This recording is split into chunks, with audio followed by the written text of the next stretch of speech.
في هذا العالم كاين ناس كيجريو ورا الفلوس وكاين ناس كيجريو غير باش يبقاو عايشين، وهذا الشيء اللي كيهضر عليه الفيلم ديالنا اليوم. السلام عليكم عشاق السينما فين ما كنتو، ومرحبا بكم في حلقه جديده من مراجعات السينما المغربيه. الفيلم اليوم كيحطنا في وسط عالمين ولكن بجوجهم مقطوعين من الرحمه. الفيلم اليوم هو بيرن اوت، فيلم جريء ومؤثر ديال المخرج نور الدين الخماري. فيلم خرج في 2017 وكمل ثلاثية الدار البيضاء من بعد كازانيغرا والزيرو. ولكن شنو الجديد اللي جاب الخماري في هذا الفيلم، وكيفاش قدر انه يناقش الفوارق الاجتماعية والحلم المغربي اللي كيبان مستحيل عند البعض وترف عند البعض الاخر؟ تبعوا معايا حتى الاخر في هذا التحليل اللي غادي ياخذكم في عالم اخر.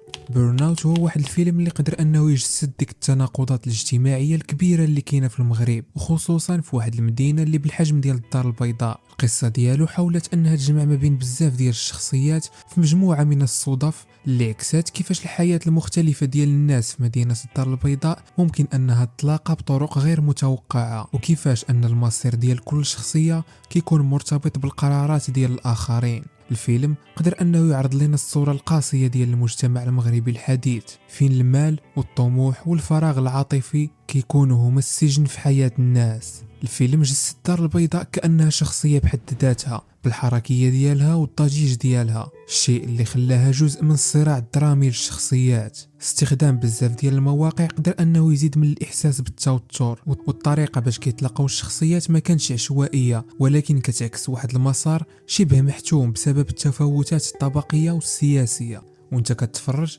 غادي تلاحظ باللي كل شخصيه مثلت في الفيلم كتعطيك واحد الفايب وواحد الحياه مختلفه تماما على الشخصيه الاخرى. نبداو بكريم، رجل اعمال ناجح، فلوس وسيارات وبيزنس، عنده كل شيء ولكن في نفس الوقت ما عنده والو. عنده القوه ديال الفلوس ولكن ما عندوش القوه ديال الراحه. الفيلم كيبدا وهو غارق في العالم ديالو، ديما مزروب، ديما عايش في التوتر.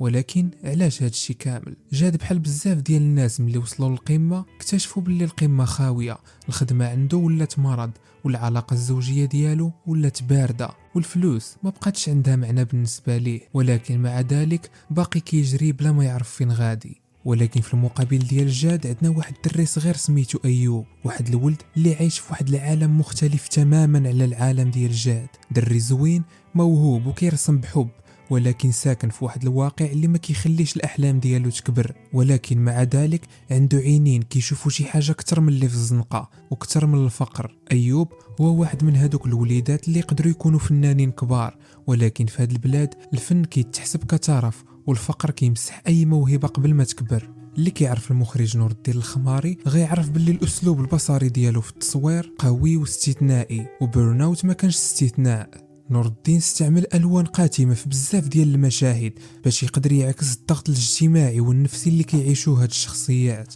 التصوير كان قريب بزاف للشخصيات، الشيء اللي كيخليك تحس بالخنقه ديالهم والمعاناه. ايضا المشاهد الليليه والمدينه مضويه باضواء السيارات واللقطات الطويله كامله كانت كتعطي احساس بالتوتر، وكلها عناصر زادت من جماليه الفيلم.